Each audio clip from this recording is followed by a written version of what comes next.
and dry.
Did Sean just have milkshakes delivered from Taylor's? So if you go to the depot, maybe you get a milkshake? You get rewards if you go to the depot? Yeah. You guys, next time, you know where to come. All right, let's. I think you have to fill a punch card of 5 meeting attendances. On my way, I'll be there in 15 minutes. You can be there in 10 minutes. All right, everybody, let's get our meeting started. It's 6:03. This is the Town of Loomis Land Use Subcommittee meeting northwest of I-80, Horseshoe Bar Road. We are here at the depot having this meeting, and we are also concurrently having it on Zoom, which you can access via the our town's website, and it's on our agenda. So it's officially called to order. Let's do our Pledge of Allegiance. I pledge allegiance to the flag of the United States of America and to the republic for which it stands, one nation, under God, indivisible, with liberty and justice for all. Thank you. Let's have roll call. Yes. Chairperson Jan Clark-Kretz. Here. Vice Chair Bonnie London. Here. Ryan DiMartini. Here. Patrick Ponikvar. I'm here. Jesse Lunsford. Here. Nancy Nordland. Nicole. Nancy's here. Nancy's here, yes. Nicole Reading. No. Jeff Duncan. And Jean Wilson. Here. Excellent. Committee members, is there any comment for items not on the agenda tonight? Anybody in the public that have any comments not on the agenda tonight? Zero. Okay, doesn't look like it. So then we're going to move for adoption of the agenda. Would anybody like to have a motion to adopt the agenda? I move to adopt the agenda. Second? Who was that second? Was that you, Jesse? Yes, ma'am. Thanks. All right, let's do a roll call. Okay, Jan Clark-Kretz. Aye. Bonnie London. Yes. Ryan DiMartini. Yes. Patrick Ponikvar. Yes. Jesse Lunsford. Ma'am. Nancy Nordland.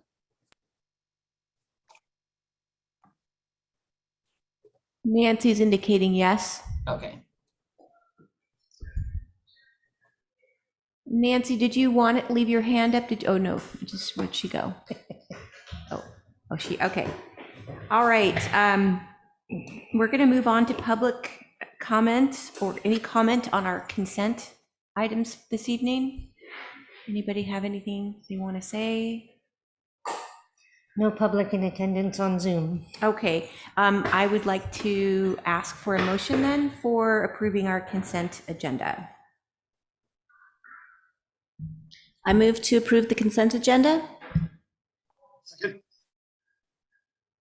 Second by Jesse. Yes, Is that right? ma'am. Thank you. All right, let's do roll call. Okay, Jan Clark Kretz, Aye.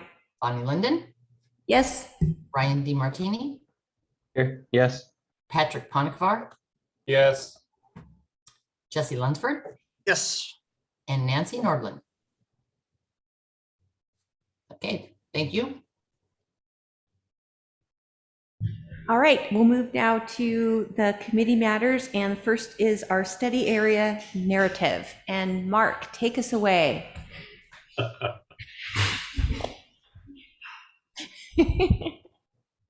I've forgotten how. Hang on.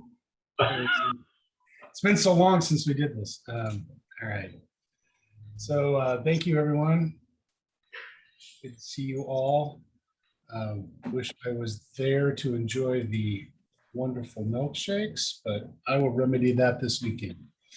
Okay, so like before, we'll go through our study area narrative. I'll go through a brief presentation and then turn it to the subcommittee to talk about. This is going to be a little interesting because at a certain level, much of the site, much of the area of our interest is already under, I believe, an active application.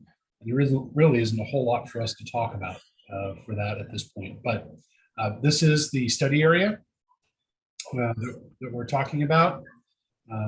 We've done before, so we also know that the Hidden Grove application covers pretty much all of this with a couple of small exceptions. This is the build-out calculation for the town as a whole. And I apologize to those of you that have seen this about a gazillion times at this point. This also has the 80% reduction for full build-out that HCD required us to use in the housing element, so it's kept here for consistency. And we also have the 100%. Please understand that this is a mathematical construct. It doesn't reflect things like slope and other biological issues like wetlands that may reduce the amount of development potential. This is the planning area build-out projection.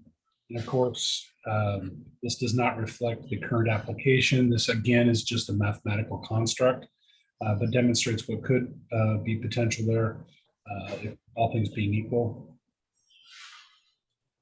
And we have vacant or undeveloped land, and most of this falls in that category. Very familiar with the sites, so we have the map in case the committee needs to refer to it. We will get to the study area goals and policies in a second. As has happened all the way along here, we have questions of should anything be changed? Is there anything that the subcommittee should talk about? Again, we have a graphic here for us to refer to if necessary. Please remember that we need to come up with another 2.2 acres of high density. I'm not entirely certain that this committee has 2.2 acres to find to put that in, but it's something we're asking all of the subcommittees to do so that we get a full rounded recommendation for the land use committee and ultimately for the planning commission. We did receive 2 requests for change within our study area, both located here, and we have more information on that we can share at that time. One of them is within the Heritage Grove application, and I would respectfully suggest that we not deal with that right now. And the other one is right next to Rayleigh's. It's this little TC piece right here. And we can certainly talk about that because that is not part of the Heritage Grove application.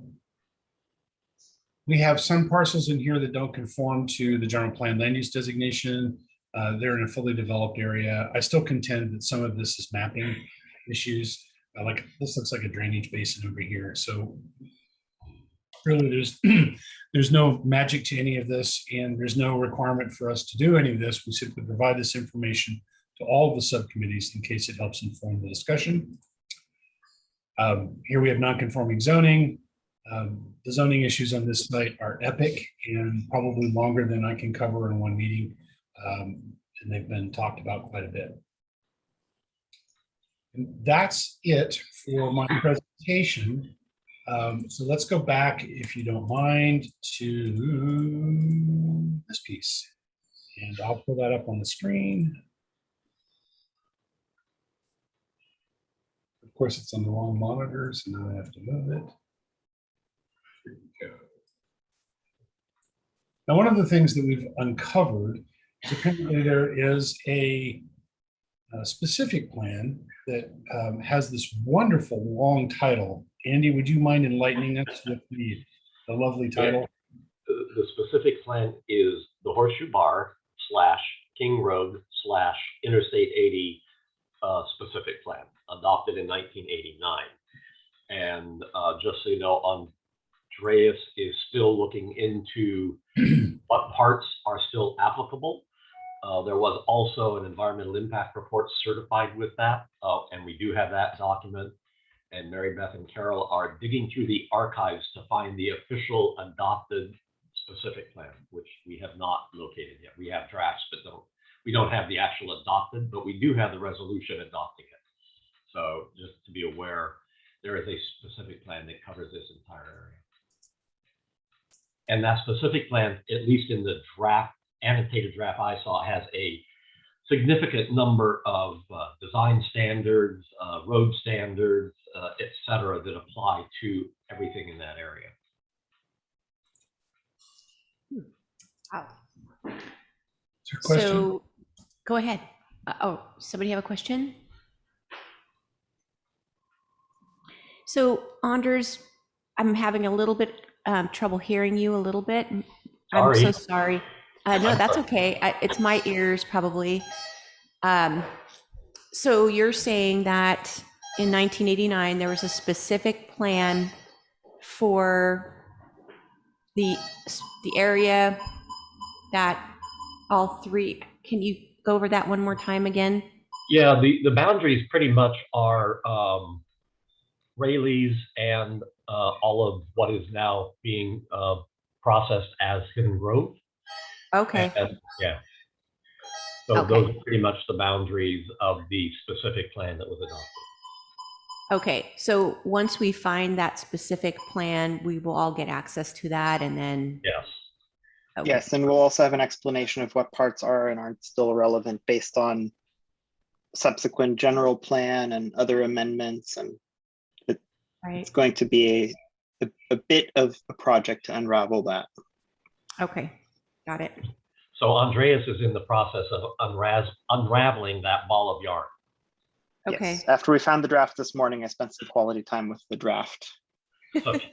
And well, I don't have any answers yet. Sorry. Okay. So that'll be on at our next meeting, I'm assuming. Okay. So that was not superseded by the general plan.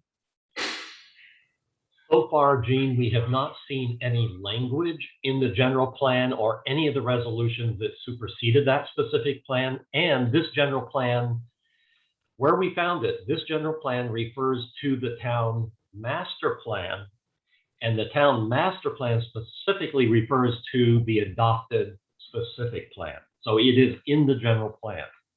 So what Andreas is unraveling is land uses may have been redesignated as part of the last general plan update with the villages, but there was nothing eliminating the design guidelines, street standard, et cetera, for that specific plan. So that's what we're trying to figure out, what was adopted, what remains adopted, and that's what Andreas is having to unravel.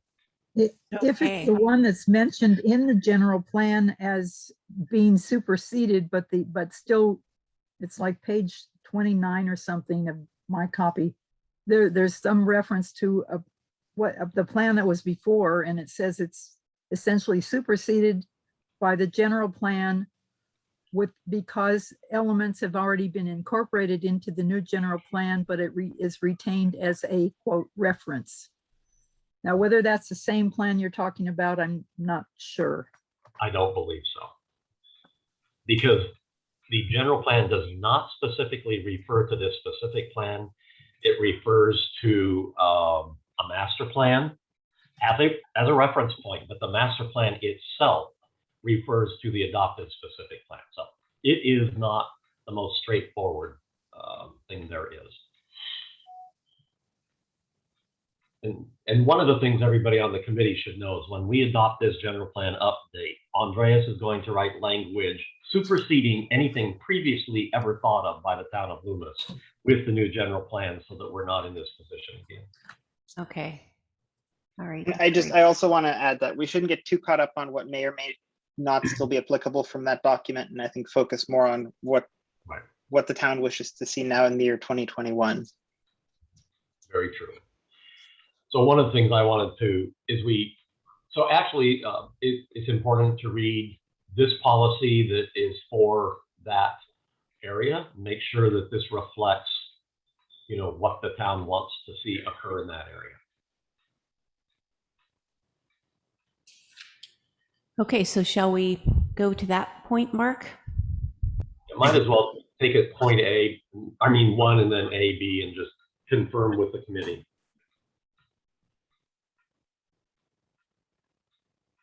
I think it's a great idea. Okay.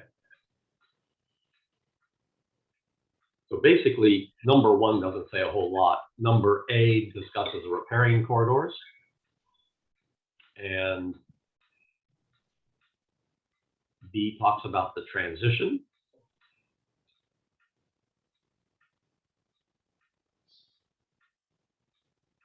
The hang up here is that this is what we wanted and probably still want, but that's not what is in the current Hidden Grove plan, nor was it in the village. That what we wanted was ignored then, and will continue with this one. So can you kind of help us to see what's going on here and what we can say anything about or not? This is part of your general plan. So in looking at the consistency analysis with any proposed project, we're going to have to review this for consistency.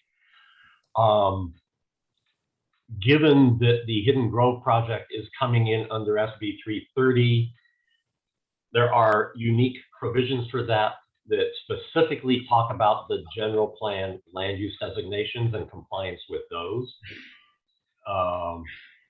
But any project has to be consistent with the general plan. So we are going to have to review this and determine consistency.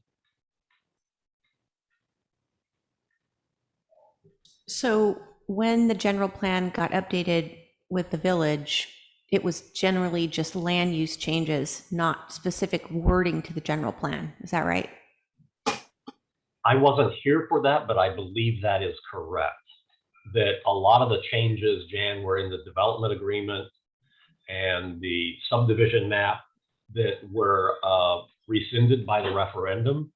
So the remaining document is the general plan land use designation. Okay, so I just want everybody to know that what you're looking at in terms of text was not changed by the village. So this is the verbiage pertaining to our purview here.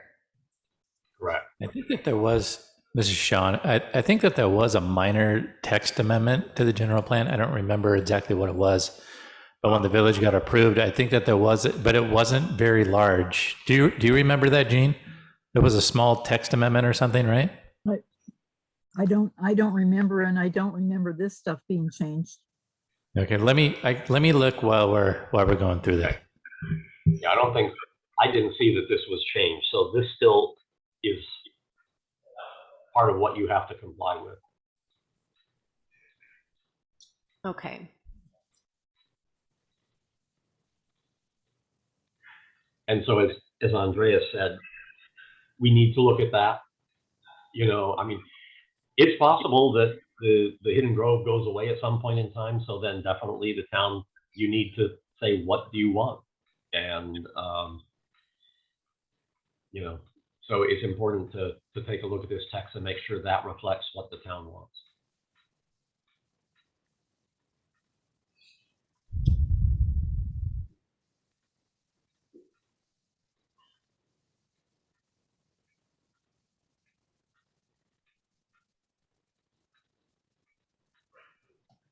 See, it's referring to the West General Commercial Site, which was wiped out by the village and subsequently also in Hidden Grove. Is that the one over on King Road, right next to the freeway, Gene? No, there was a big old section, which is now residential, that Ah.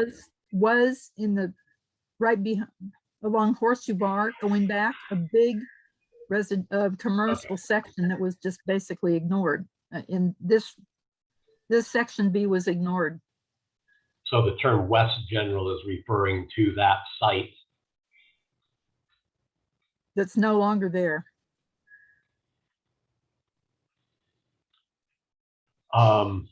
Gene. Also, oh, there's another change. Where? too. Yeah, Where? to the left-hand side over there, Mark. Yeah, Over here? Okay. yeah, correct. Also, it talks about any residential uses on the office professional site, which is the northern piece next to King Road was wiped out. And Right. that's all residential now.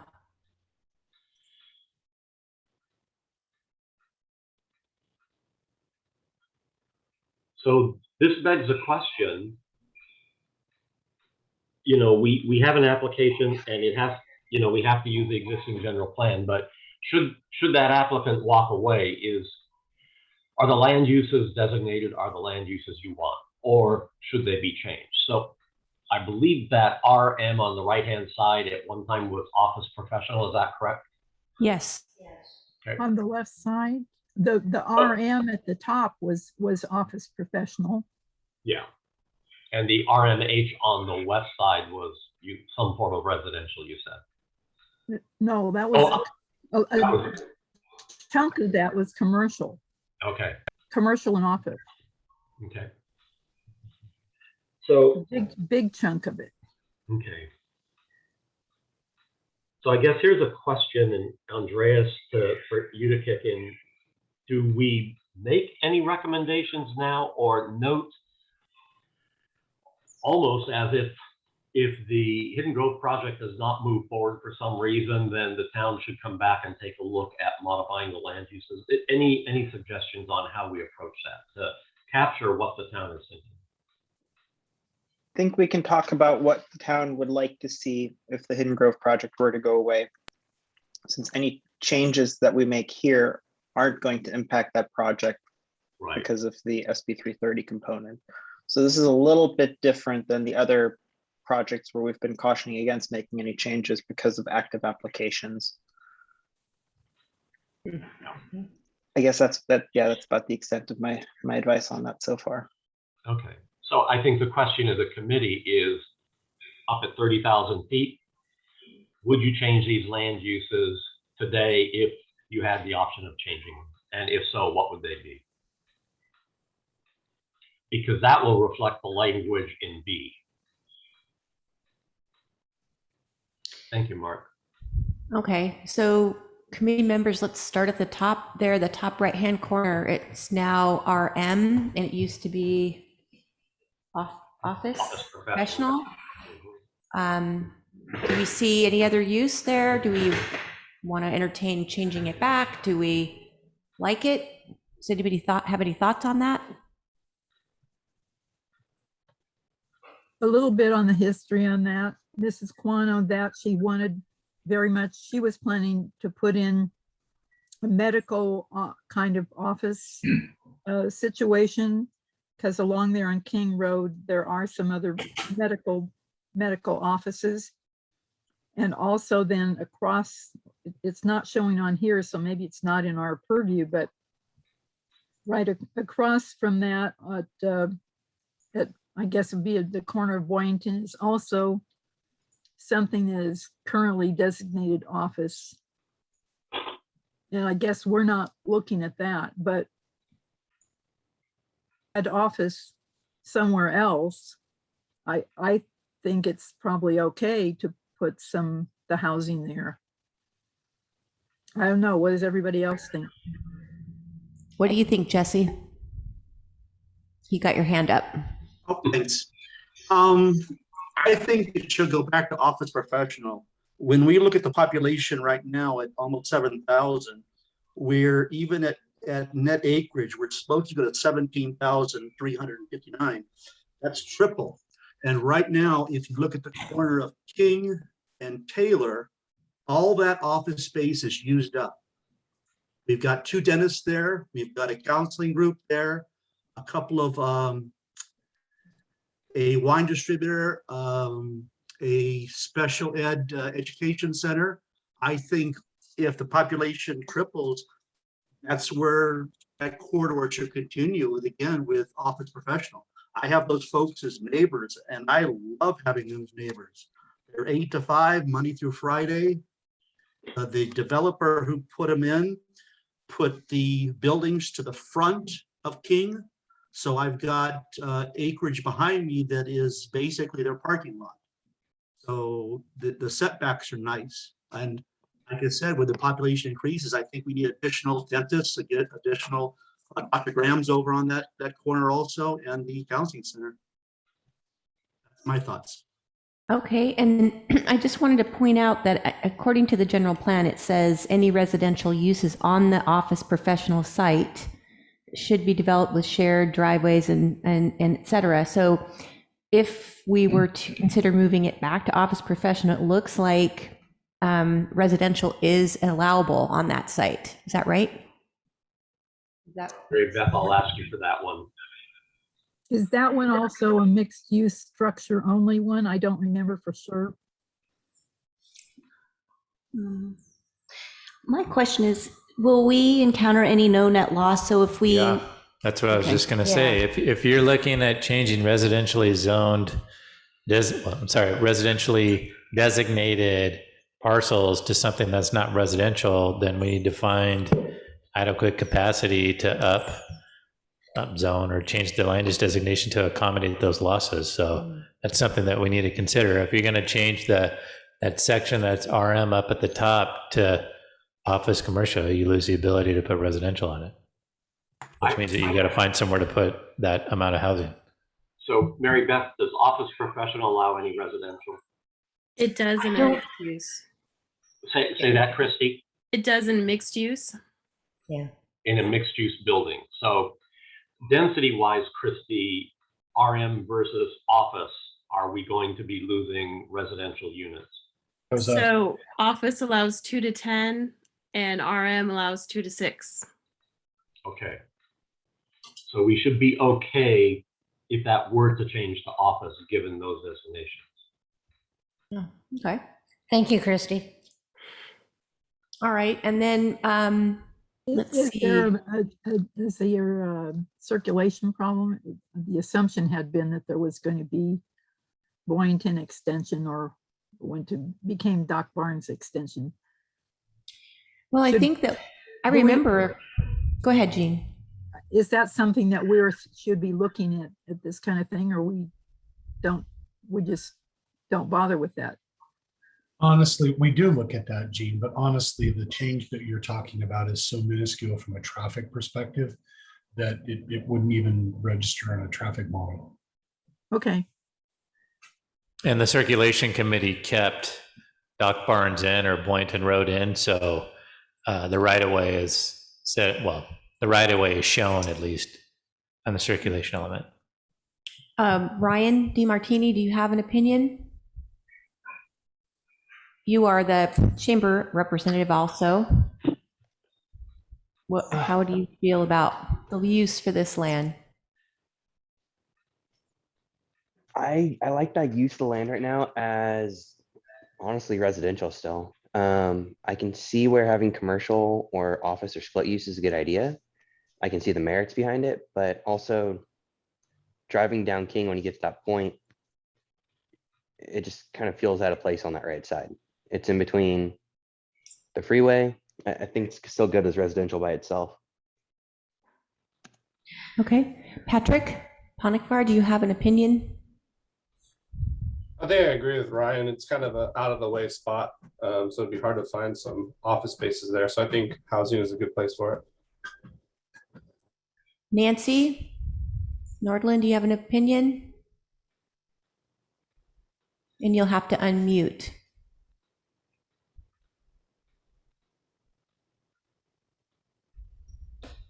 Hold on just a second here.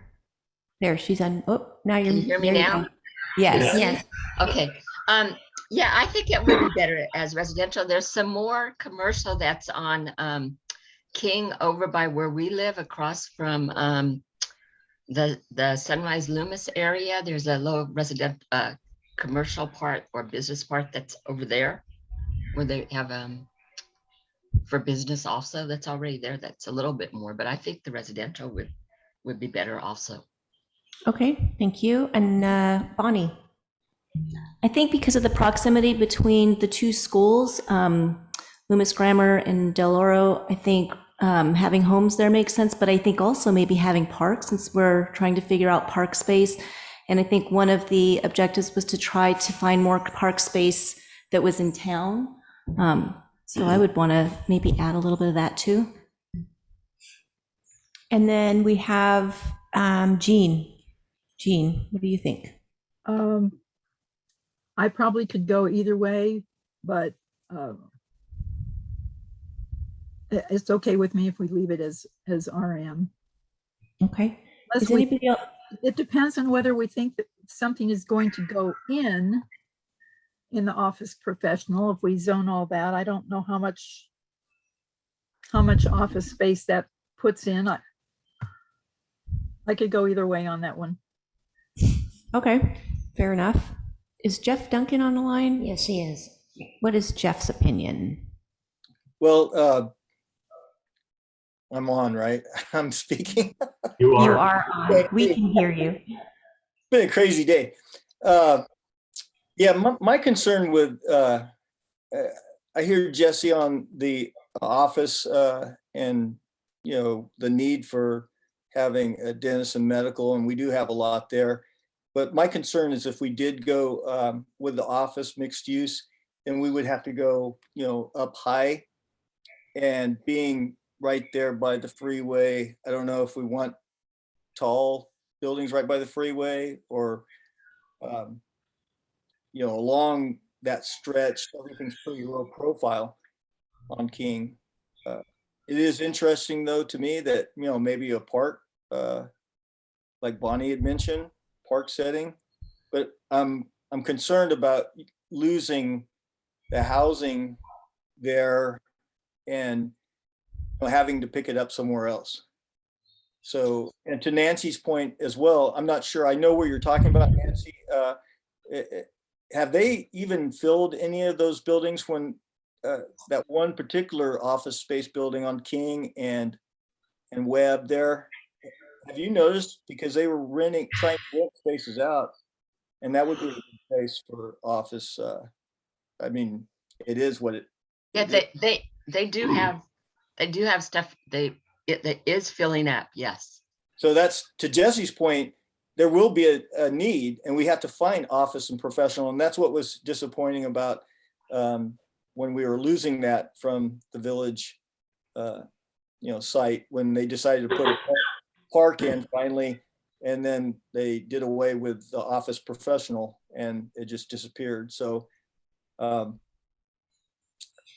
kind of like sticking with the residential because of the lower profile. If we don't have to change it to a higher density, and the density of it right now is what, 2 to 6? Yes. Yes. Right. And if we went to the mixed use, it would be 6 to 10. 2 to 10. 2 to 10, yeah. 2 to 10, and then we would have to go maybe three stories, right? Could we do something where we have maybe the office professional along the streets and then the housing behind it? Yeah, one other thing I want to bring up that we're still working on, and this is not for your committee, but what we have discovered is Taylor Road is absolutely underutilized, substantially underutilized. That I think there's opportunities to look along Taylor Road, both for commercial and for office professional, that might be a better location for those uses than here.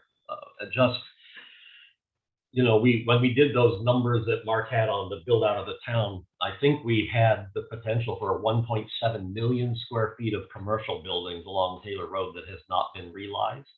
Just, you know, and Christie's looked at it, and what it is along Taylor Road, you don't have a lot of buildings, or you do, but there's a lot of uses that are just parking lot uses or storage uses, and therefore they don't count as developed land. They're not buildings. So it's just a thought that I think the Taylor Road Committee needs to look at, is the uses along Taylor Road and how to enhance them, which I think has some real potential. Andy, could you talk about split land uses on one parcel? Generally, in planning, we don't like splitting land uses on one parcel, as we have experienced with Costco. And we would prefer that they be all one use. So it's easier to manage, easier to provide direction to the landowner on what he can do with his parcel. Thank you.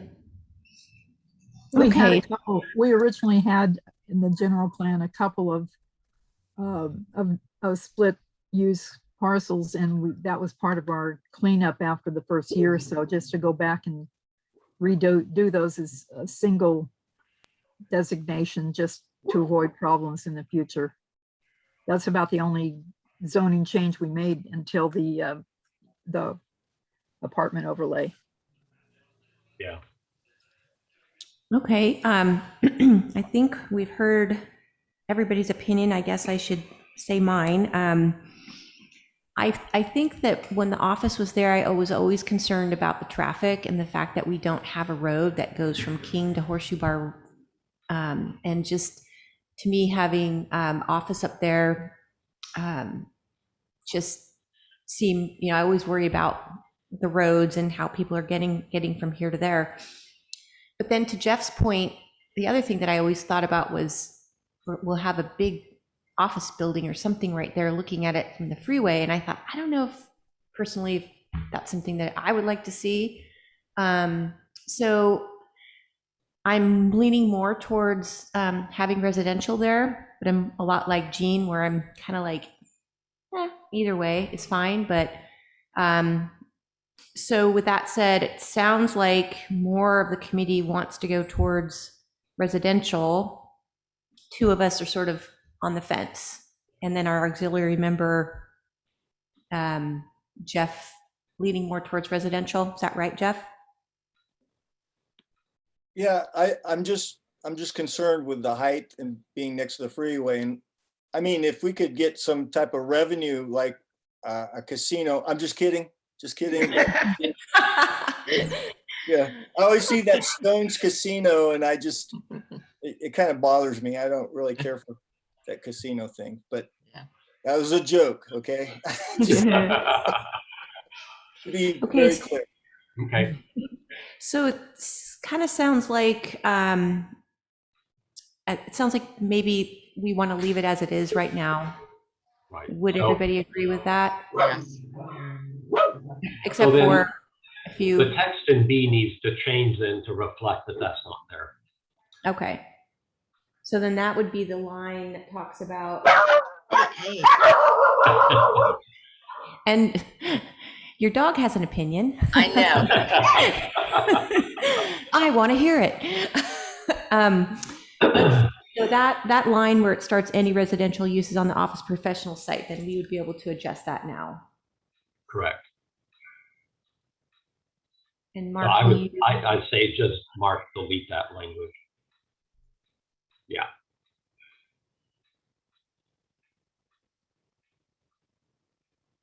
Thank you.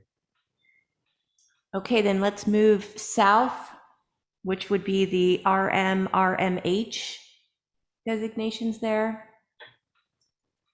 Does anybody see any other uses other than those at this time?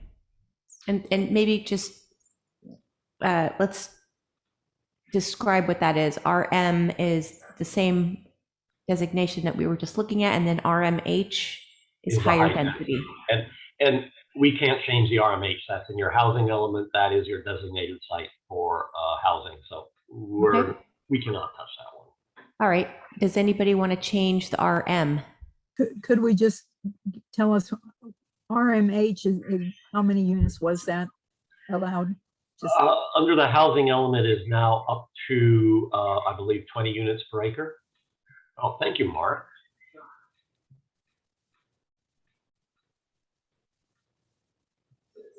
Yeah, that high density is more than 10 units per acre right now, Mark.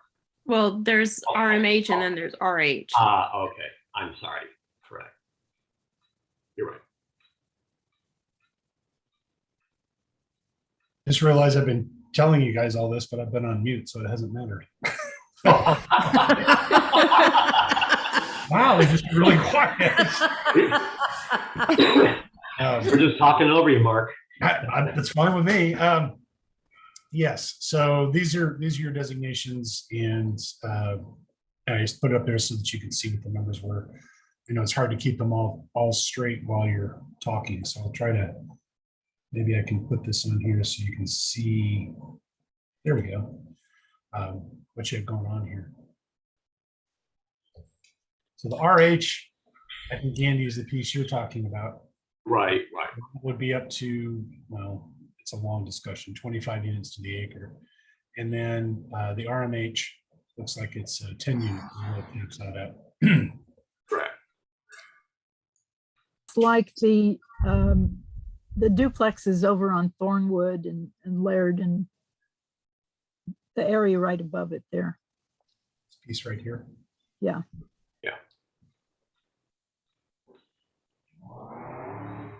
So that's also RMH, correct? Yes. Okay. Yes. So committee members, going back up above the park there, the P, do we see any changes to that RM, or do we all agree with that? Does anybody disagree with that zoning or that land designation?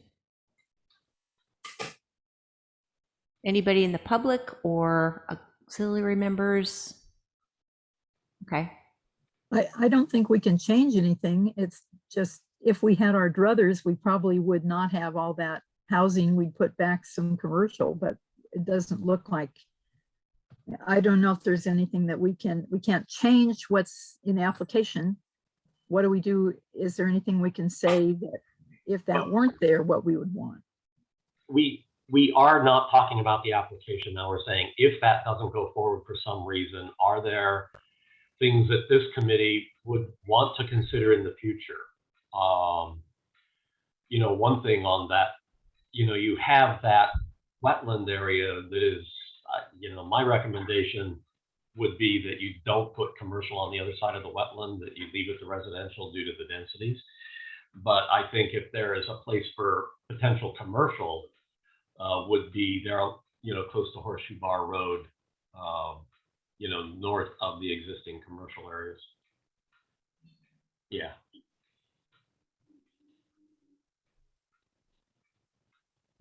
So how do we say that that's what we would like, is some of that RMH that we prefer to go back to commercial?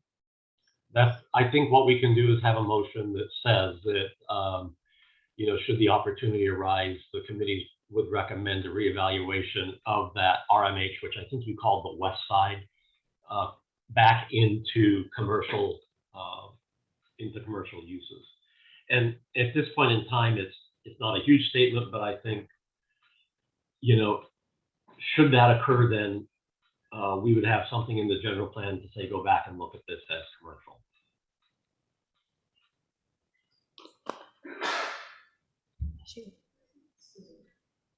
So Jean, is that what you're suggesting? Yeah, I think so. What Okay. do the rest of you think? So let's look at the map again. Just one second. As soon as Mary Beth is done. Oh, we can see the map on this side. We can't. So Jean, Okay. so Jean, what you're saying is you want to take, because from what I understand, we cannot change the RMH. Well, just a minute. I was wrong on that one. The RMH. Okay. It's Okay. the RH you cannot change. Right. Oh, okay. So would we want to change both the RM and the RMH to commercial? Is that what you're suggesting, Jean? No, not the RM, not the part at the top. Okay. I'm talking about part of the RMH that's near to Horseshoe Bar. In other words, above the pink, above the P, above the library and the park. Got it. Some portion of that, which would need to be determined by what we see as the need. And I think, Jean, that in the text, Mark, if you could bring the text back, it says exactly that. And our commercial does allow offices too, I think. So it doesn't have to be totally designated, I don't think, as office professional, just. So it says the West General Commercial site should be developed with a mixture of land uses consisting of 3 tiers: general commercial and or office. Uses should be located adjacent to the Rayleigh Center. Low profile office structures should be placed in a second tier after the commercial uses, and medium to medium high density residential should be located adjacent to the existing residential. So it's kind of a intensity reduction as you move north on that site. So I think that's pretty clear. Other than, instead of calling it West General Commercial, Mark, I think we need to have a little bit better description, which would be, what is it? The area east of Horseshoe Bar Road and, you know, something to that.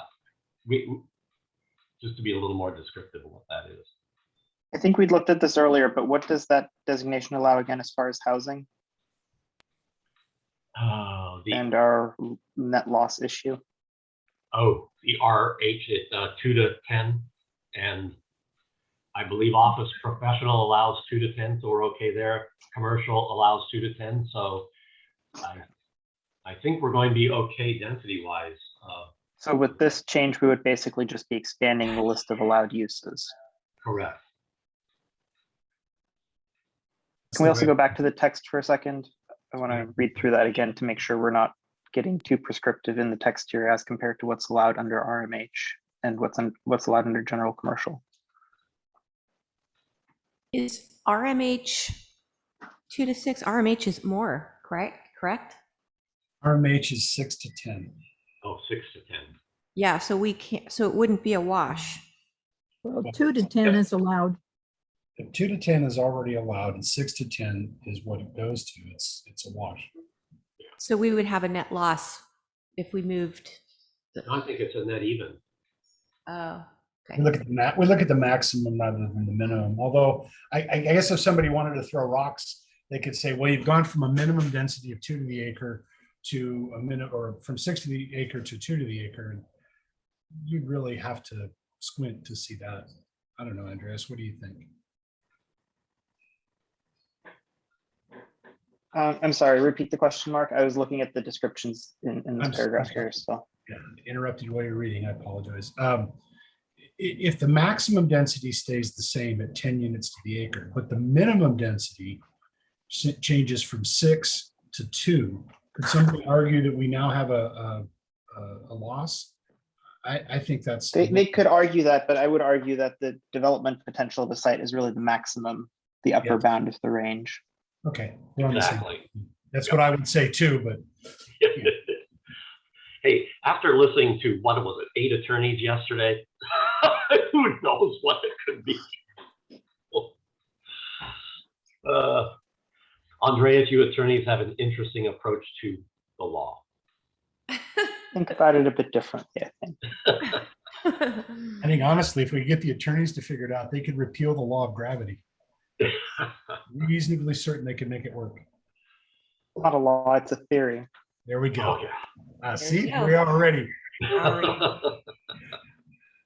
Okay. do we need to make changes to the text? So, yeah. Just to the description somehow, which you can.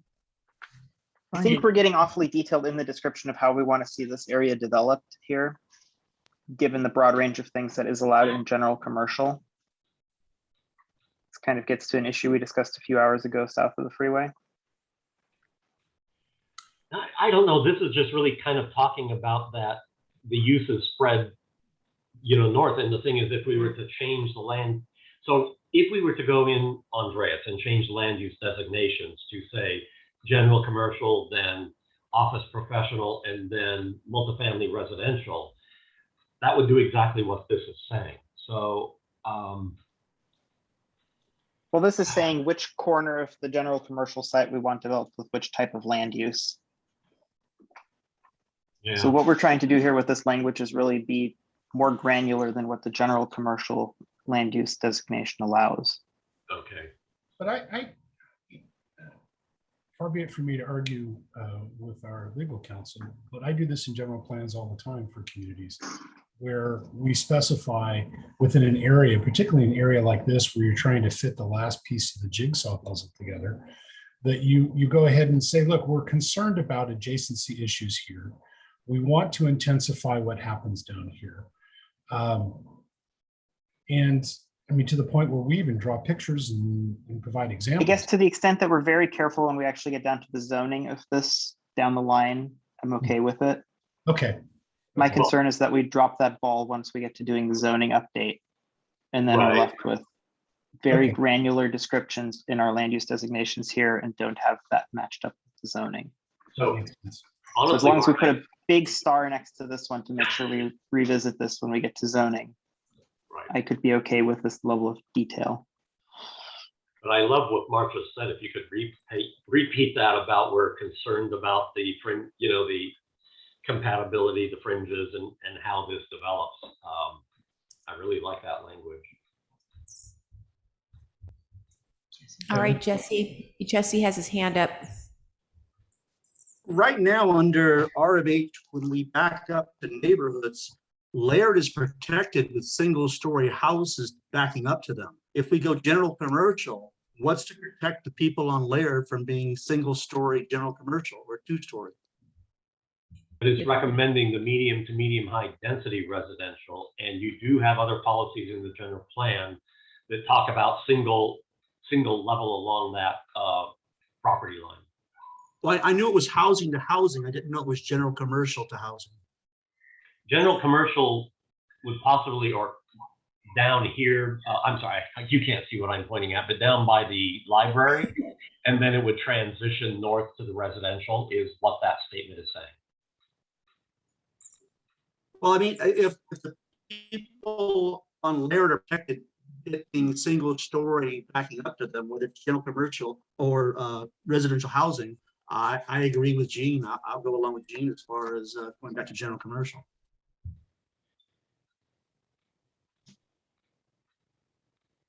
So actually, the uses recommended based on this statement and what Gene is saying is a mix of uses transitioning from general commercial to residential over going from south to north. Right, so the way I read this, Andy, it would be right now it says high density residential could be located just adjacent to the uses north of the site. The way I read that, then this is north of the site. Correct. So, if we have policies in there that talk about adjacency at single story, that's fine. And I agree with Jesse. I've lived next to professional office for years, and they make great neighbors. What doesn't make a great neighbor is commercial, particularly since you could have loading docks, which suck the neighbor, right? Mark, flip back to the language for a second. Yes, sir. So medium to medium high density residential should be located adjacent to the existing residential. The way I read that, it means that if you are going to anywhere in that area have medium or medium high density, it should be adjacent to an existing residential. Correct. Is our intention to only have medium to medium high residential next to the existing residential? Because then we'd have to flip how we phrase that to exclude the other potential uses. Well, that's a good question for the committee. Would you consider office uses adjacent to the homes on Laird? 'Cause right now, the way it's written, you could have office uses there. If that's what we're trying to avoid, we would have to rephrase the last part of that sentence to say something like, the uses adjacent to existing residential should be medium to medium high density residential. Oh, okay. Well, probably should do that then. We don't see the map. Let me pull this up. You want to go through that again, Andreas? Where should I change? So if I'm understanding the intention correctly, is that we want to see residential adjacent to existing residential, then everything after the semicolon and needs to be reworked to basically flip it. And it says, it should say uses adjacent to existing residential areas in the north of the site shall be medium to medium high density residential, period. Because that way we're restricting what types of uses allowable under general commercial should be on those parcels that are adjacent to the existing residential.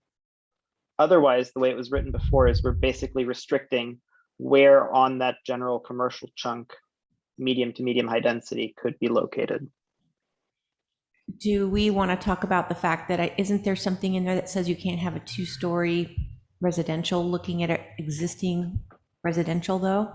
That's in a different policy in the general plan. So the one thing we don't want to do is duplicate an existing policy. Well, and this would also be inconsistent with that. That We would can't be. have medium to medium high density adjacent to existing residential if one of our other requirements is that we have single story next to residential. So that's, again, that's a policy decision as to which we'd like to see. Wait, why is it a conflict? I mean, it's got that behind it already. Those are duplexes and they're single story. Not at the density that this would allow. We'd be restricting density, which runs afoul of SB 330. So you can't fit single story with these densities? Is that what you're saying? I think it'd be really tough to get single story and parking at that density on an acre. Even with duplexes? I don't know that duplexes get you to that density, Gene. Yeah, that's the problem. But that's what's on the parcel, on the ones that it's backing up to. Right, but they are not fully built out to what they could be built out to. And the other policy, I don't think has the nuance of saying you can only have single story next to single family residential. I think it's just next to residential, you can only have single story. That policy doesn't look at whether you're backing up against medium density residential, high density residential. It's not, that policy is nowhere else except in that one strip. Along whatever it is, Thornwood and David Avenue, that's the only place in the town that that's written that way. So would that be in here somewhere?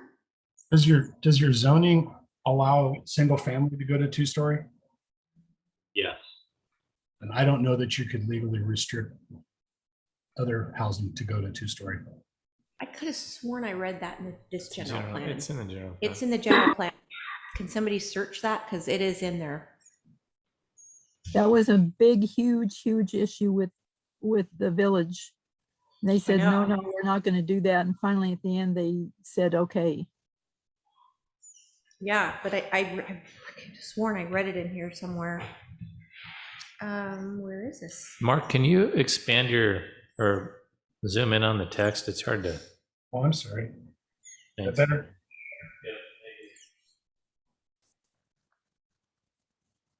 Is that better, Sean, or you need more? No, that's perfect. Thank you.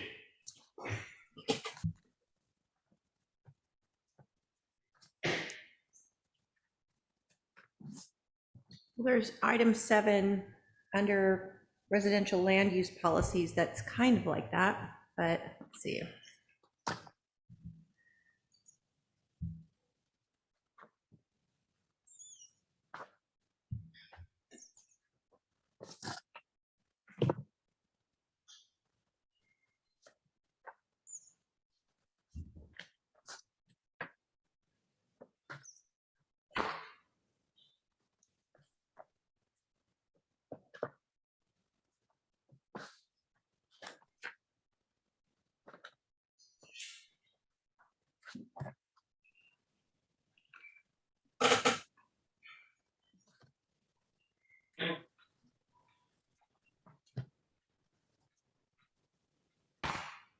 Policies for specific plans.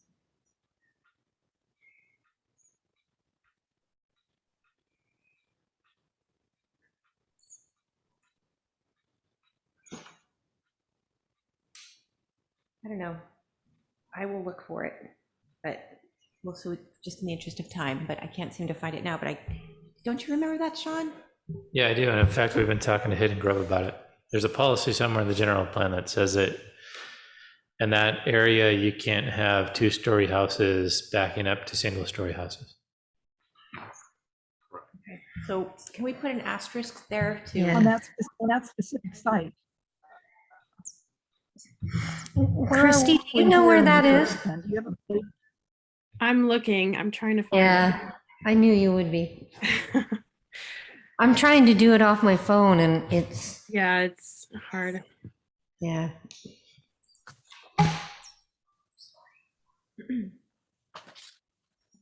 So maybe what we could do is, Christy, keep looking for that, but what I'm hearing so far is for that area, we'd like to see a transition from the commercial to residential uses. We're going to be aware that there is a limitation on two-story residential uses adjacent to existing single-story residential uses that we have to resolve. And it goes back to the committee, is that generally what you want to see in the future should Hidden Grove not go forward? Yes. I mean, the argument that I heard from a lot of people who were against the village was that it went against the concept for, a pedestrian-friendly, mixed-use area where people could work, live, and play. And so I think being able to have, the different types of uses is good. Okay. All right. Anyone disagree? Would we need to specify which residential? Would we need to specify which residential? Would that help solve the problem or not? Actually, if we just took out the designation of what kind and just say residential, then I think that would solve the problem. Because we haven't designated the site yet. And, so I think that would resolve it. So Mark, if we just shall be residential.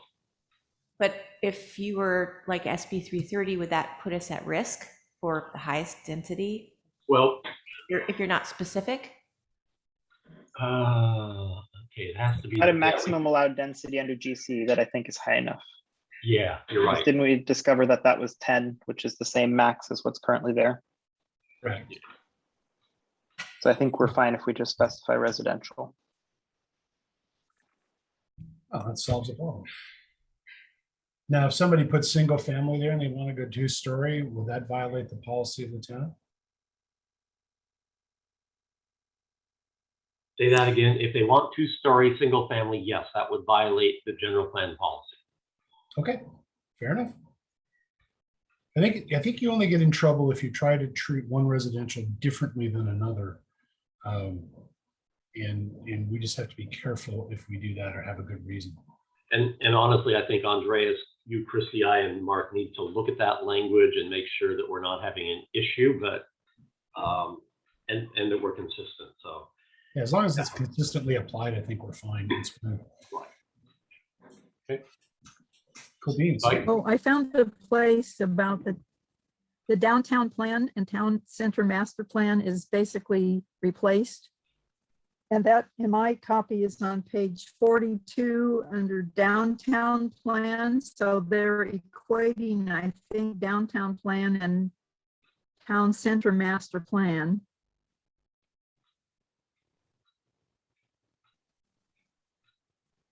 I'm And sorry. it says what is adopted and what, So Gene is now just talking for about when, the if you want to specific come plan. back to that sometime.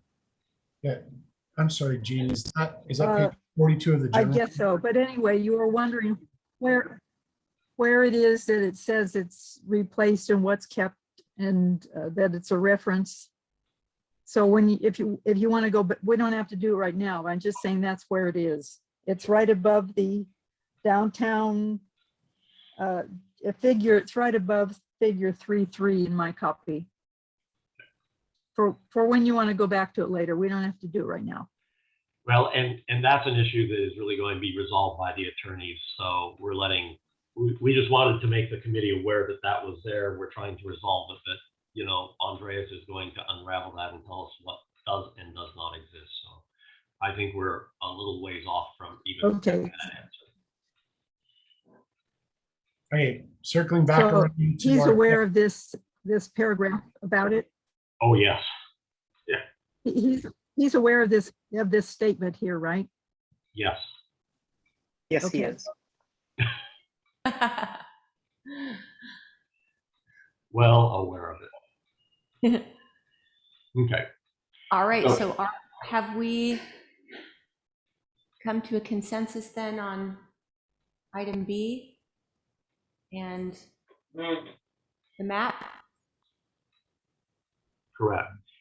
So when the committee makes a recommendation, it's recommendation for this language, and that that at some point in the future, when appropriate, the town would look at redesignating the existing RMH to a variety of uses pursuant to this committee discussion. So the recommendation is you're not doing anything today about it, but it's one of those things that will be in the volume, which is for future consideration.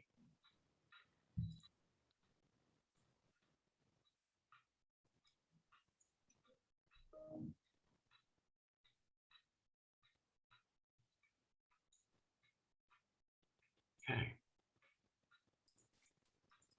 Is that it with the text mark? That's all I have. It's the end of days. So you want to talk about, or did we already cover? Let me save this. So we want to go back and look at the other land uses down there adjacent to Rayleigh's. Right, because we've had a couple of requests. So let's pull up the land use change requests. So we have 2 land use change requests. One of them is, up here. I think we've already addressed that one. Yes, we have. It's done. That's done. So now we're down to this one here, which is just north of Rayleigh's. And that request is, that's not the right one. This one here, Mr. Perkins. Correct. Yeah. And this looks like it's going from one commercial designation to another. And let's see, change from both mixed use, residential on the second floor. The general commercial allows more leeway in terms of the ability to build.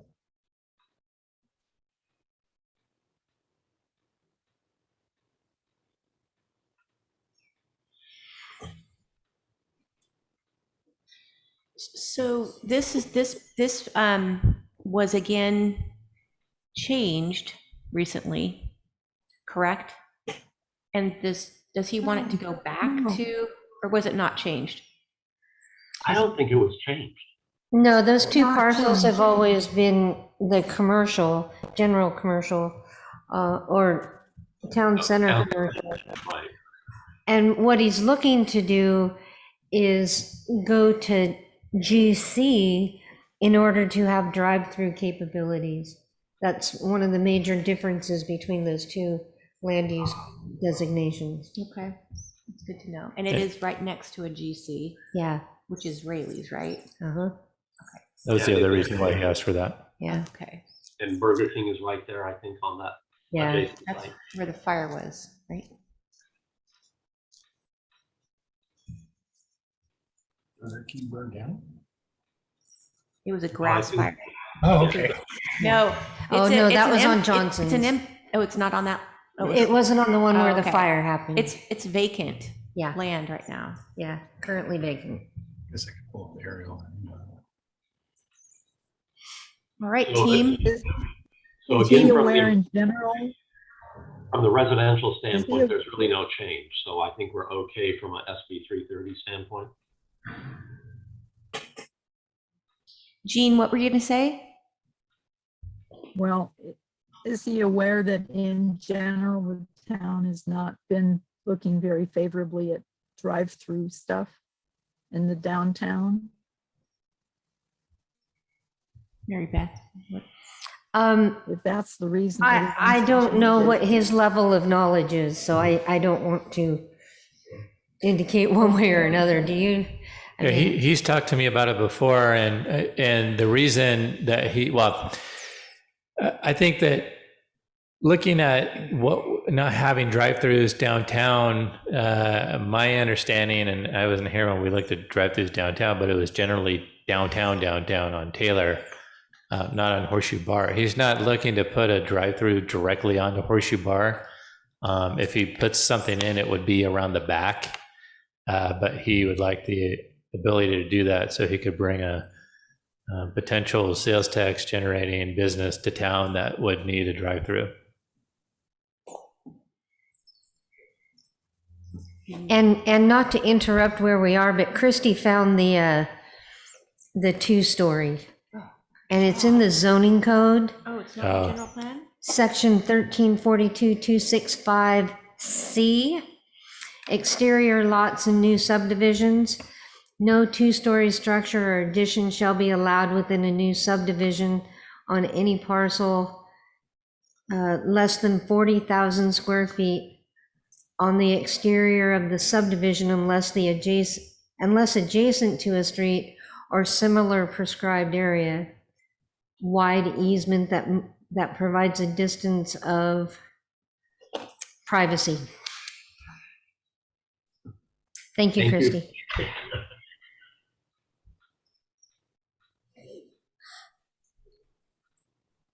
Okay, so back to this change request.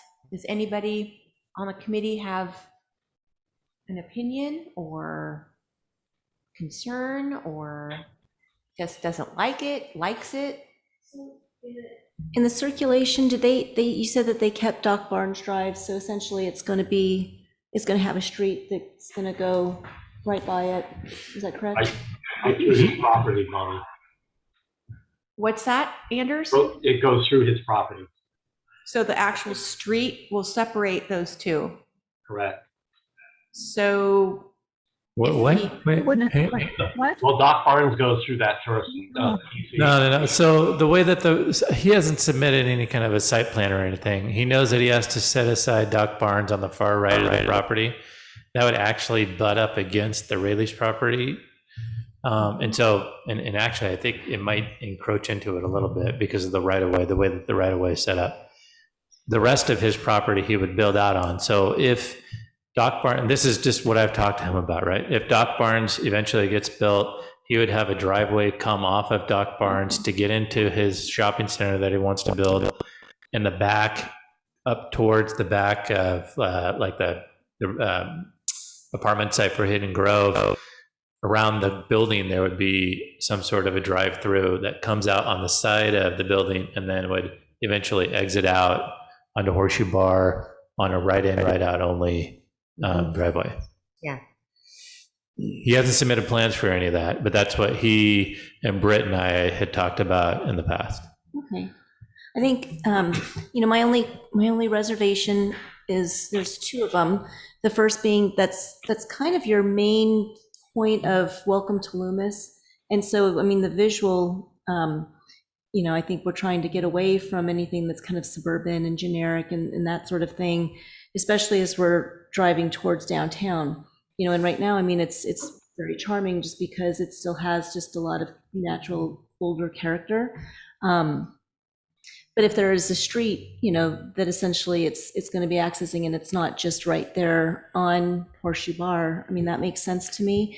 But the other thing is, again, the library, trying to enhance that as kind of an area where people can gather, and so not wanting to have, we're trying to, again, focus more on being walkable and pedestrian friendly, a drive-through kind of counter. Yeah, and there's a property in between where Vinyl's property is. So the property that would have the drive-through, that's this property, and then there's Johnson's property, and then there's the gun shop and the accountant office. And then you know, and then the library is actually back, so you can't even see the library from the Horseshoe Bar. He's not, from what I understand, he's not planning on putting any kind of a drive-through directly on Horseshoe Bar. In fact, he knows that he can't do that because of the way that the road is set up there. That's why it would be towards the back of the building. Yes. Yeah. So would he be putting in a little bit of Doc Barnes in order to do this? Yep. Or is Well, he waiting until he's not gonna do it? Breaking up. yeah, you broke up, Gene. I think if you turn off your video, it might be a little bit. You're frozen, Gene.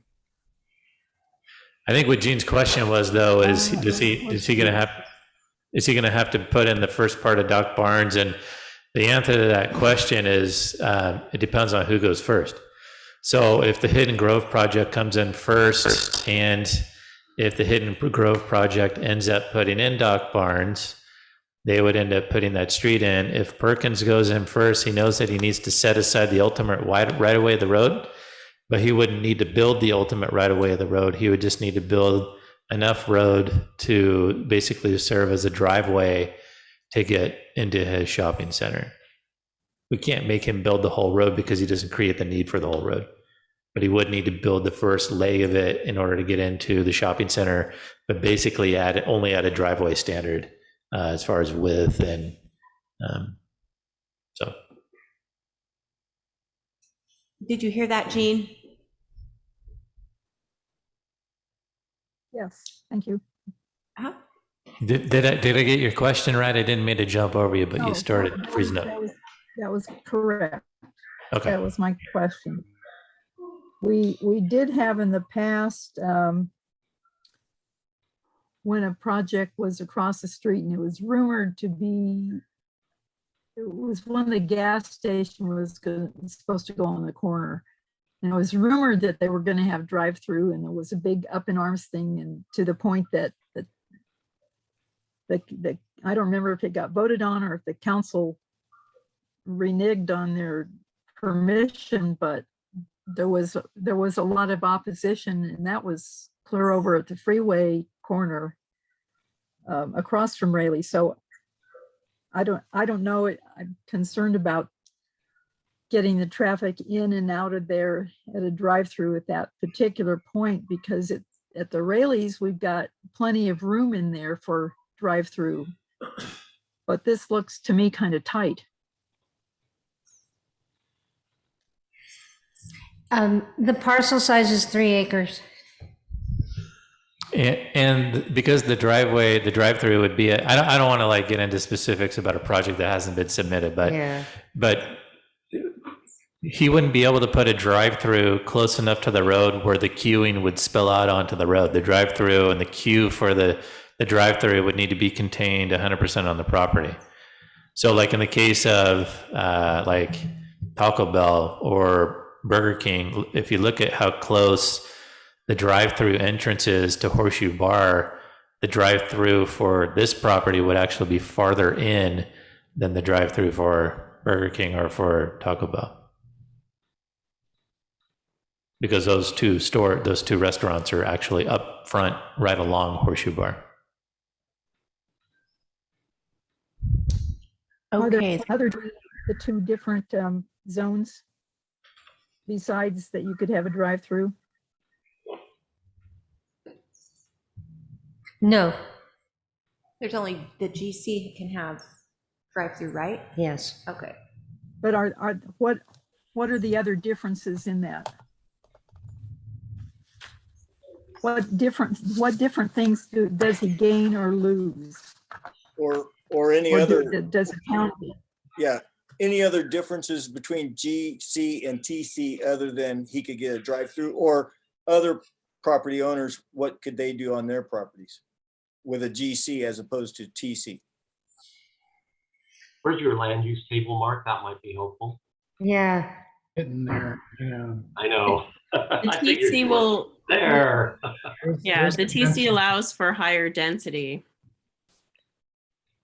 but there was also some. There really is looking 20, at 20 units the acre. what are the businesses? There we go. That I'm would looking be at in the businesses zoning. here, and I'm seeing, for instance, So here's what Christie had in the write-up here. Can you see the text? Both allow for mixed use. The TC indicates residential would need to be on a second or third floor, whereas GC allows medium density residential as part of a mixed use structure or a site development and provides more leeway.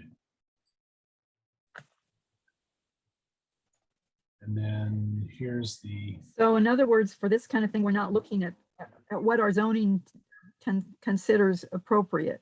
We're No. saying that doesn't matter. For instance, it has a lot of vehicle repair services that are not going to be allowed in CC, but are certainly allowed in CG, and a lot of, that kind of thing. That's a concern, because once we say, okay, then you get permission essentially to do a whole bunch more stuff, possibly. That's what I'm trying to look at. So Jean, to that point, when Rayleigh's came in and asked for GC, was it just because it was a specific plan that it was allowed? Or was it not a specific plan? So I was not involved at that point. And that was done way before this general plan, so I wasn't involved in the Rayleighs.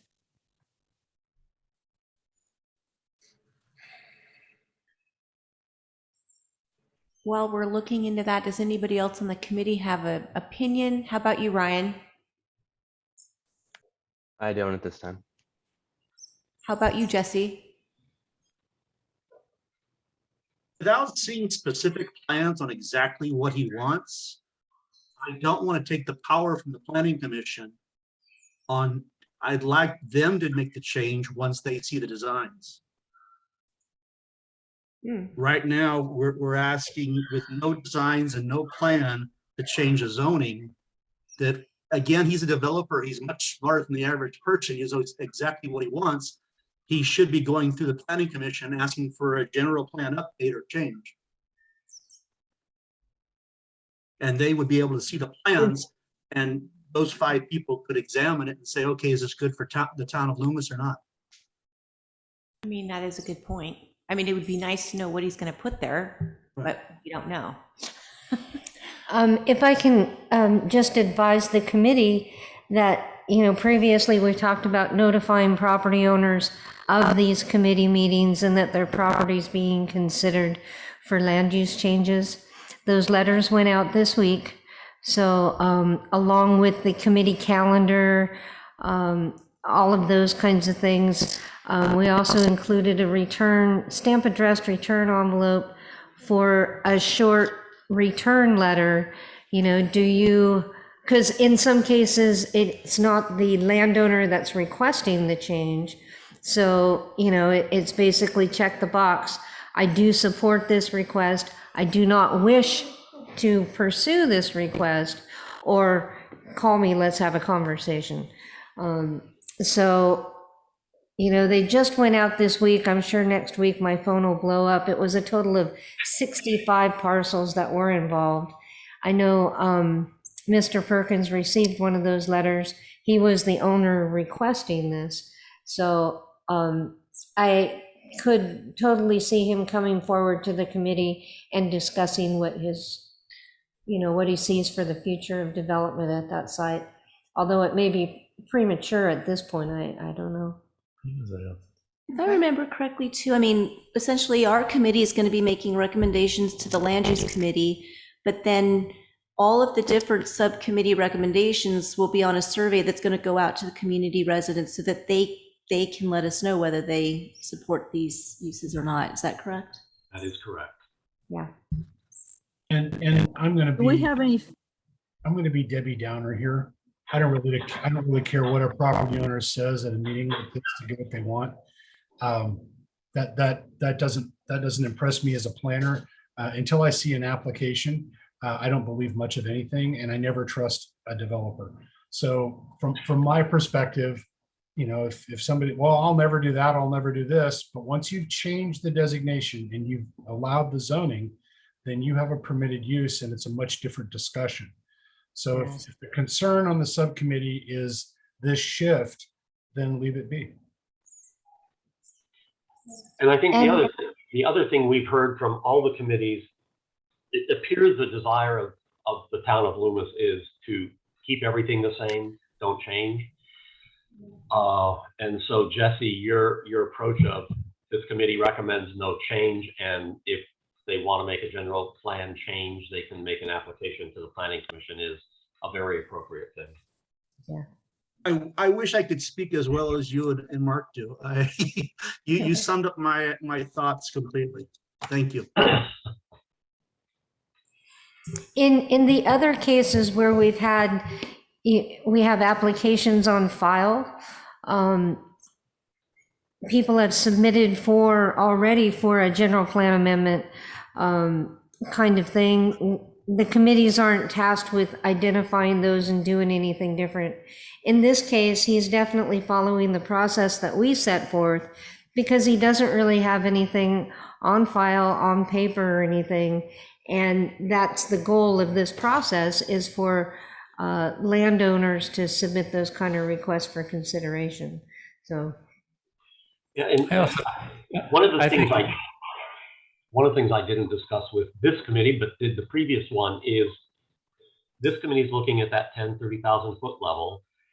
And if it's correct, the town doesn't want to see any changes, then the question is there anything out there that you have found doesn't work and needs to be changed? And I think that whole discussion with that commercial to residential within, you know, the Hidden Grove area absolutely falls into that category.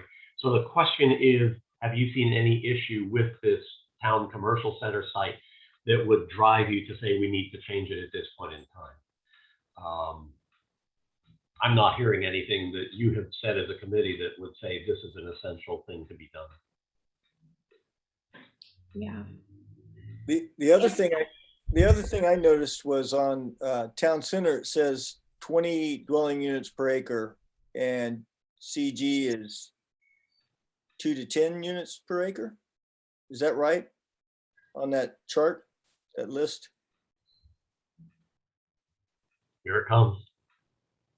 Oh. Like magic, huh? Yeah.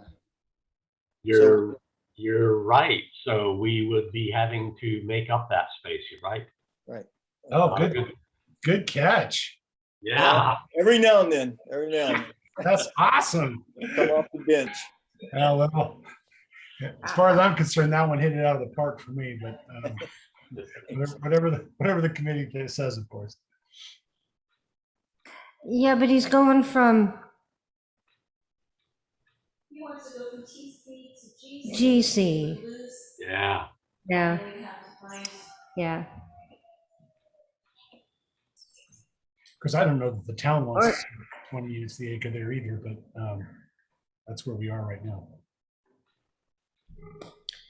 All right, so it goes the other way, because he's currently GC, 2 to 10 dwelling units an acre. No, he's TC. No, he's TC.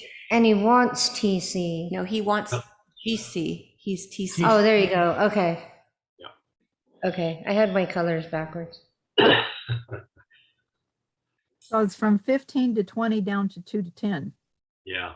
So we have a SB 330 issue. Yeah, and if the committee still wants to do this, we just have to make up the additional 10 units. If I can summarize, I haven't heard any of the committee that really feels this is an essential thing to do. So my recommendation would be leave as is at this moment in time and see what happens in the future. Does everybody agree with Anders? Anybody disagree with Anders? How about that? Yeah. All right, I think we know the answer. Okay. So was there anything else, Mark? Was that it? That was it. Okay. We are through all the requests for changes. We've dealt with this. And that is all we have for this subcommittee to think about. So the subcommittee needs to make a recommendation then to the land use committee. So, but Anders, we didn't really finish, did we, aren't we waiting for some sort of clarification from the attorney regarding the specific plan? And also, when we were talking about the verbiage, were we all ready to just leave it at that and then move it up to the next, to the umbrella committee? On the specific plan, I think that's going to be a while to sort out, and I don't know if the committee will, I mean, if it's, once Andreas figures out what is and isn't in place, yeah, definitely we're going to have to look at the next steps from there. Okay, all right, and then. I think we're still a ways off before we have an answer on that one, and I don't think that affects how we change the general plan. I think that's more, we have to make sure that we are following what has been adopted, the law, and then actually the commission council are going to have to make a decision what they want to do from there. Okay, can we just, I know this is, sorry to ask you guys to do this. Let's go back to the policy changes that we were making again. I just want to make sure that we've come to a conclusion and a consensus on everything, and we're not waiting to hear back for wordsmithing or anything like that, because it seems like there was wordsmithing that we needed to do. And so I would like to have that done before we finish. Let's do it now, if we can. Can we come up with a better name than West General Commercial? Let's see here. Andy's housing site. Okay. Yeah, thanks. It's a bad idea, right? Okay. You know, honestly, Andy, this may be one of those where we just put a map in there. This piece of land is applied to this. I kind of like that idea. We don't have an APN to go with it. We don't have an APN or any way to identify it individually. We have I think a map with an outline is the best way to make it really clear what we're talking about. Yeah. So we'll do that. So we'll use this So we map. put something like area A or something like that? Exactly. Exactly. Yeah. So good. The area A.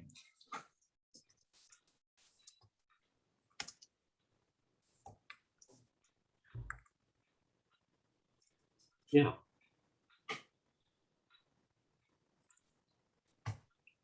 When in doubt, use a picture.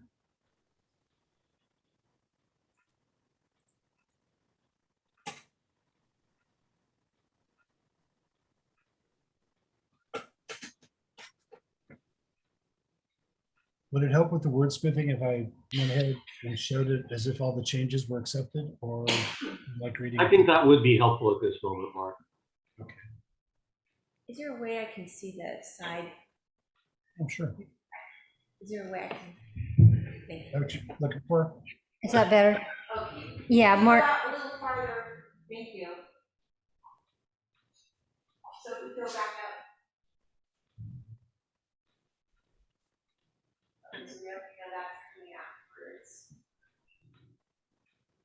Oh, and I was going to do.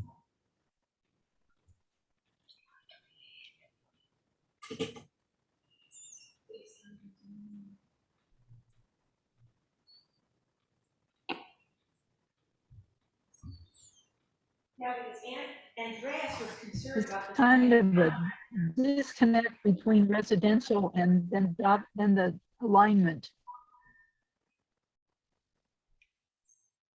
I heard two people talking. So Jean, what was your comment? After where we went down to residential, the next to the last line, then there's a jump to talking about Doc Farms extension, so that it doesn't make sense there. We need to make sure that we get back to what we're talking about there. Which is is it Doc Barnes extension or Boynton Road, or we put both in there just in case? I think The general plan calls it Boynton all through the circulation element. Okay. Boynton Road or Boynton Drive? Boynton Road extension. Did I get that spelling correct? Does it have to say that, Sean? Yeah. I think we should call it out as we should probably name it. The location, alignment of Boynton Road extension. But why is that more important than Doc Barnes Drive now?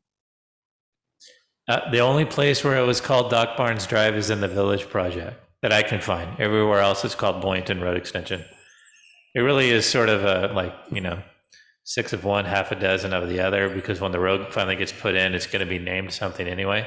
Should we maybe put parentheses Doc Barnes so that it's doubly referenced?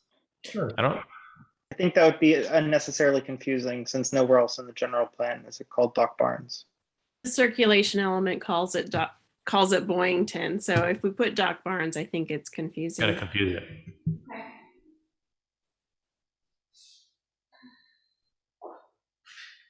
So the second note there is the big star was that we need to go back and change the zoning, right? And then Andreas, did you have a concern about that? My concern was addressed with the note about what we do when we get to the zoning. Okay. So I'm all good on that one. And then, go ahead, Mark.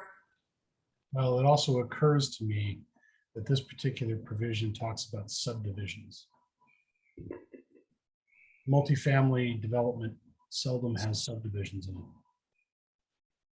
So do you want to change the zoning code to be a little more direct about this type of thing? In which case the asterisk is still appropriate. We can't change the zoning code. We're dealing with the general plan at this moment in time. Oh, I understand. I understand. I'm just saying that Andreas had asked for an asterisk so that we remembered to deal with this when we get the meeting. Right. And I'm down with that because I feel his pain. I've been there. I'm just wondering whether this provision of the code that deals specifically with subdivisions, we need to have a new provision of the code, and that could be an action item or something we put later in the plan if you'd like, so that it deals with, it could be a multifamily. So yeah, I would put an implementation measure into the general plan to address that in the code as one of the code updates.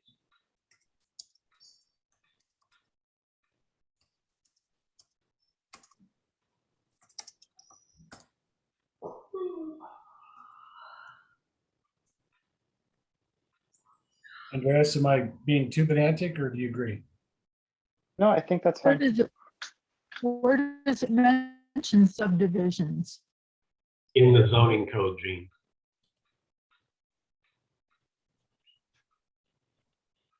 Oh.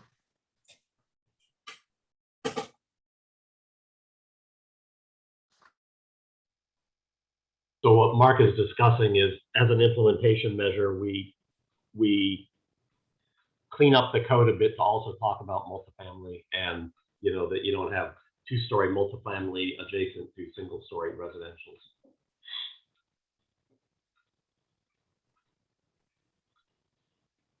Okay, any other text changes you think we need here?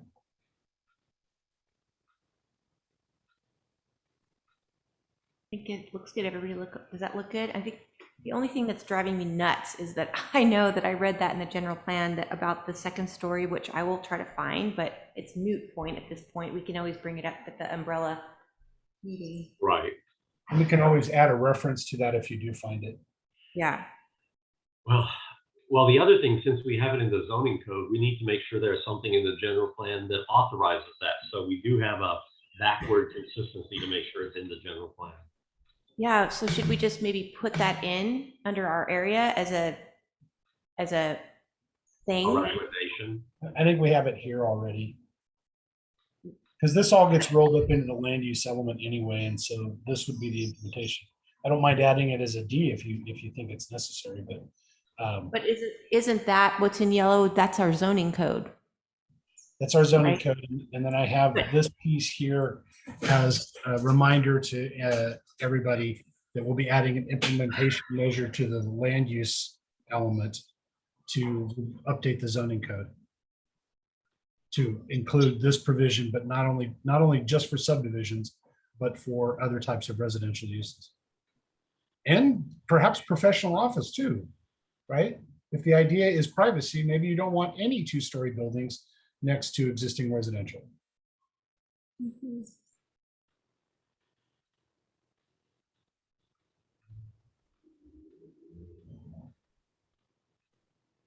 Okay. Does anybody else have any comments or concerns or feelings?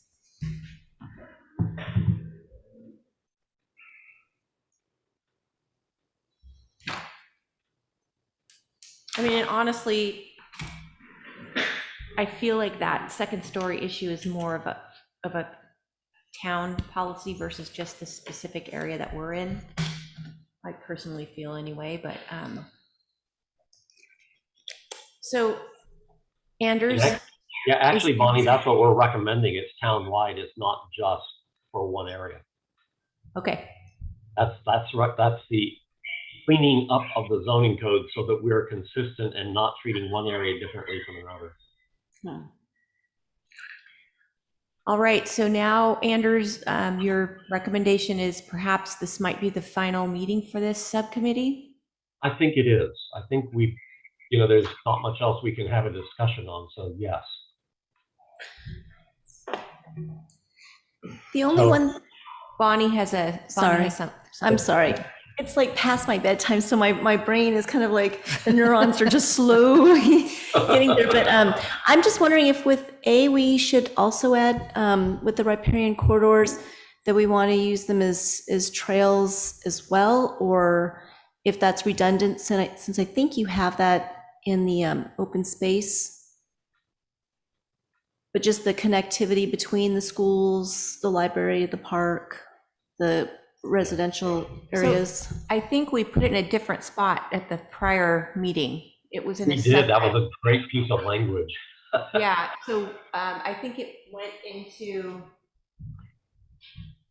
Oh, so that was specific to the Turtle Island area and Seafoot Ravine. So I'm wondering if Mark, if you could, if you had that language you used before, that was really great language.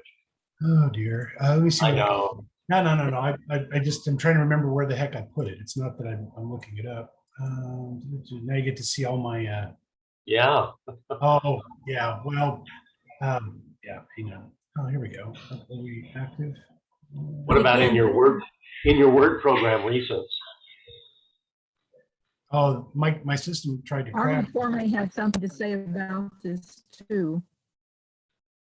And I think this subject is something that we should apply to the whole town as well, not just the specific area.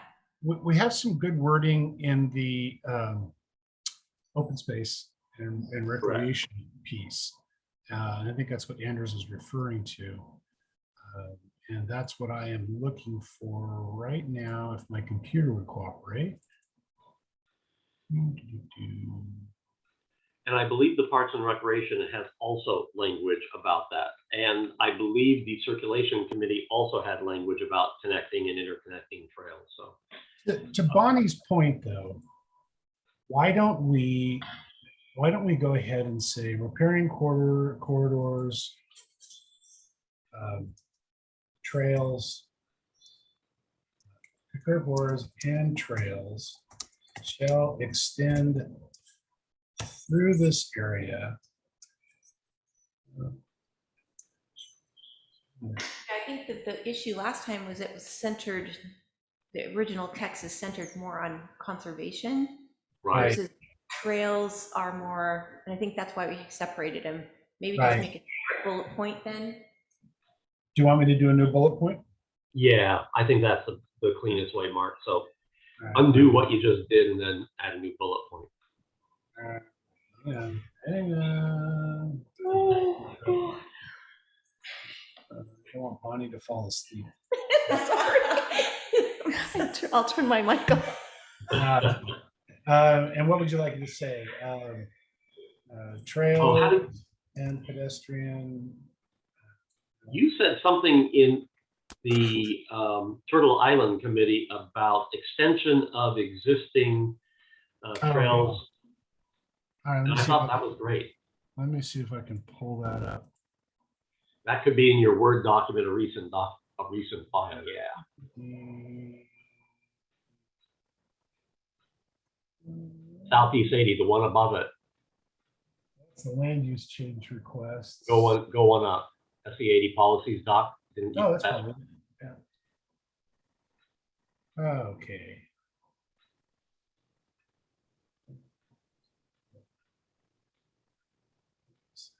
Oh, extend existing trails and provide for new trails connecting both. That one? That one. What a memory you have, Andy. I am shamed.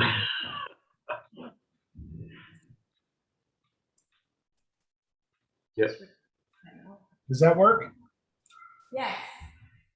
Splendid. I'll save that.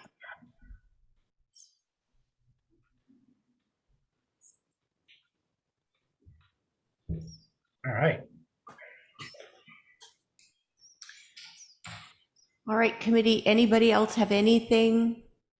Any questions, concerns, comments? Likes, dislikes? Are we ready to wrap it up? Everybody in agreement on that? Does anybody disagree? How about public comment? I think I saw Sean was the only public there is. Who? Sean. Oh. Yeah, we have no public participation on Zoom tonight. So- Okay, so from what I remember, we have a specific motion that we need to produce. Is there a specific wording?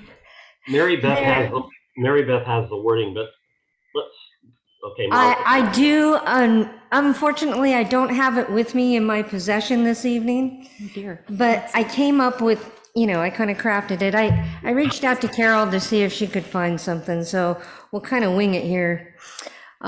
So being that this is your last committee, what we would like to get is a motion and a second on the following statement. The general plan land use subcommittee for the Northwest I-80 Horseshoe Bar Road area has reviewed and recommends forwarding our edits of the settings, goals, policies, implementation measures as approved by the committee to the Land Use Umbrella Committee as amended at tonight's meeting. We understand this completes our committee assignment, and we will independently continue to follow the general plan update process and may be called upon on the future if needed to reconvene a meeting for something specific. I so move. And who moved that? I'll Bonnie. second it. Bonnie, and who was the second? Ryan. Ryan. Roll call, please. Okay. Jan Clark Kretz, Aye. Bonnie London, Yes. Ryan DeMartini, Aye. Patrick Ponigvar, I think you left. Jesse think so. Lunsford, He's there. Jesse? yes. Nancy Nordland? Yes, yes. And that's all of us. All right. Oh, wow. Thank All you. right. That was some pretty heavy lifting, team. Thank you. Seriously, Yes. thank you. Yeah, Okay, well awesome. done. Well done, everybody. Thank you for every second of your time. It was a pleasure to work with you, and this work is now going to be sent up to the Land Use Committee, so stay tuned for see what our work is happens when it gets to that level and onward and upward. Thank you to all of the experts and on the team and our staff and our auxiliary members. These late nights have been really wonderful to work on something that's 20 years old, and it'll be, hopeful to see that our work lasts another 20 years. So thank you, everybody. Thank you. Thank you. Yeah. Okay, Bye-bye. so with that said, let's adjourn our meeting. 7:51. Thank you, everybody. Thank you. Thank you. Good night. Good night. Good night.